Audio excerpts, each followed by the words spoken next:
Okay, good morning, Ben, and welcome to your next lesson in mathematics. So this time we're gonna change fraction into percent.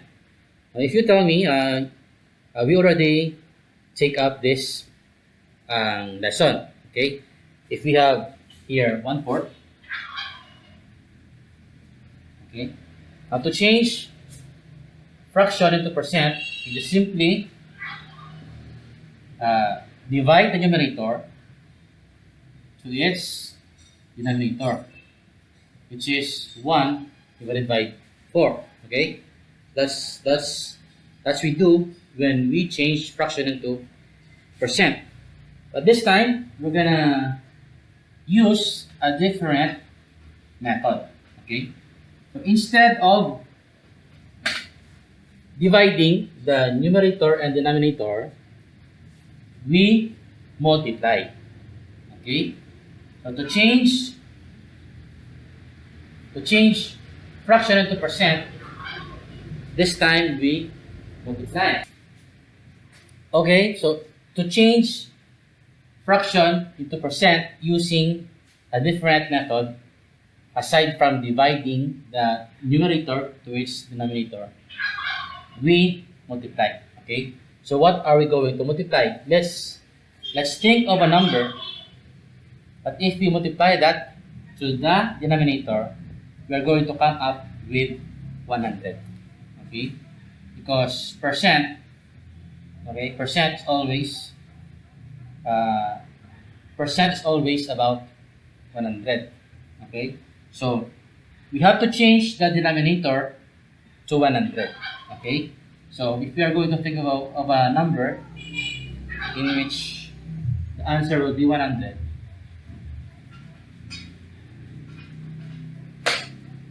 okay, so we have to come up with a number here that our answer will be 100. Okay, for our denominator. So if we have 4, of course, we need to have a number that is 25. Okay, because 25 times 4 is 100. Now, the number that we use to come up with 100 here is also the number that we must use to multiply that to our numerator, which is 25.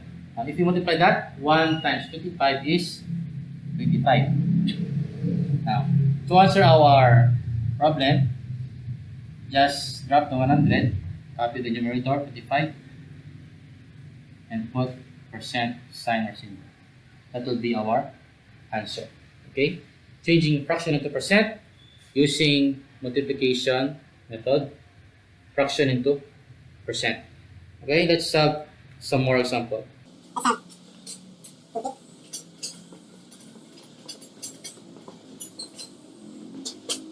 Let's have 2/5. Now using the first method that we've taken up, to change fraction into percent, we divide the numerator to its denominator, which is 2 divided by 5. Okay, now to use the new method, which is multiplication, we have to think of a number to multiply to our original denominator, so that we can come up with 100. Okay, so what is the number that we need to use? Multiply that to 5 so that we can come up with 100. That is 20. Right? Because 20 times 5 is 100. So, the same number that we used here, we are going to use here also for our numerator, which is 20. Okay? So, think of a number that when multiplied by the denominator will result to 100. Multiply the same number by the numerator, then write as percent. Okay, so in here we have 20 because 5 times 20 is 100. So because 20, we use here 20, we must use 20 here also to multiply to our numerator. So if we multiply, 2 times 20 is 40. Okay? Then, drop the 100, copy 40 here, our numerator, and put sign percent. Okay? So that will be our answer. The percent of 2/5 is 40%. Okay? Let's have some more examples.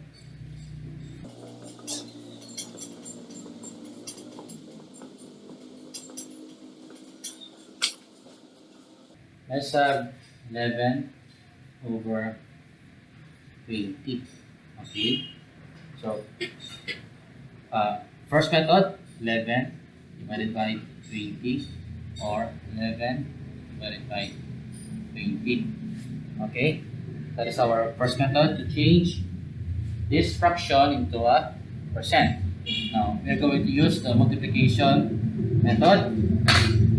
Let's think of a way, let's think of a number that if we multiply that to our numerator, we're going to come up with 100. Okay? So, 20 here. What is the number that we're going to use so that we can come up with 100?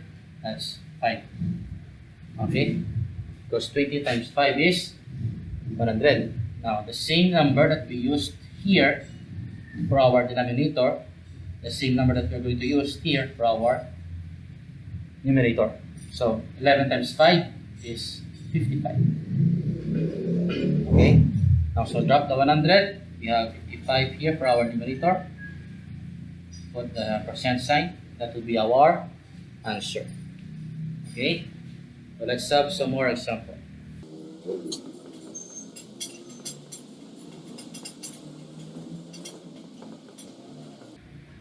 Now, how about if we have a mixed number? Okay? 5, 2 over 25. Okay? Example. Now, how about if we have a mixed number? But with the same method, we have to multiply this fraction. We have to multiply its denominator so that we will come up with 100. But because we have a mixed number, we cannot do it directly. So what are we going to do? Let's change first this mixed number into an improper fraction. Okay? So let's do that. Multiply and add. Okay? To change this mixed number, we need to multiply and add. Okay? So let's do that. Now, 25 times 5, that's 125. Okay?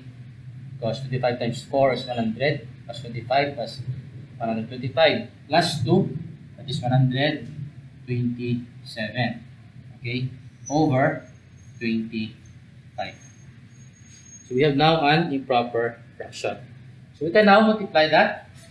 Think of a number that if we multiply that, we can come up with 100. Okay?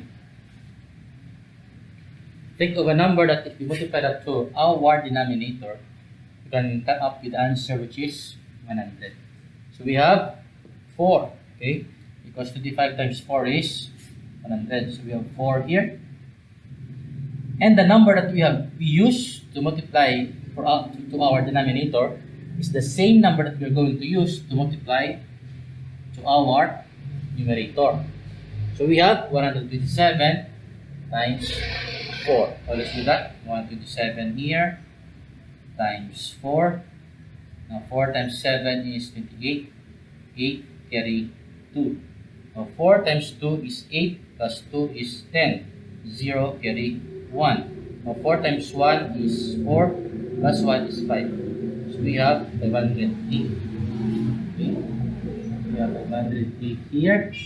Now, to answer our problem, just drop the 100, copy our numerator, and put the percent sign. That would be our answer.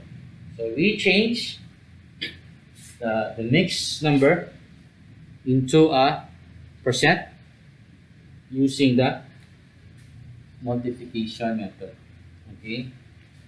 Now let's have one last example.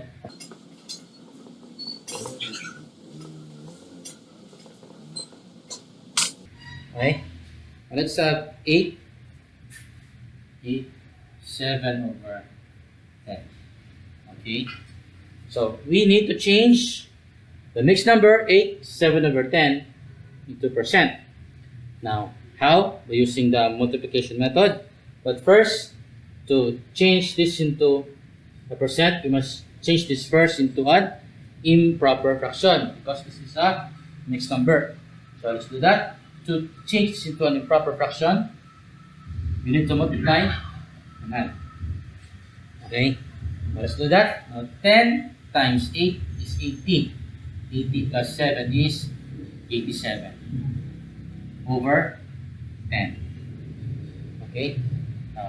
We can now multiply. Let's think of a number that if we multiply that to our denominator, we will can come up with 100. Okay. So 10 here. So we need 10 because 10 times 10 is 100. So the same number that we use here will be used for to multiply to our numerator, okay, which is 10. So 10 here, the same number that we use to multiply for our denominator is the same number that we need to use to multiply for our numerator. Okay, so if you multiply that, 87 times 10 is 870.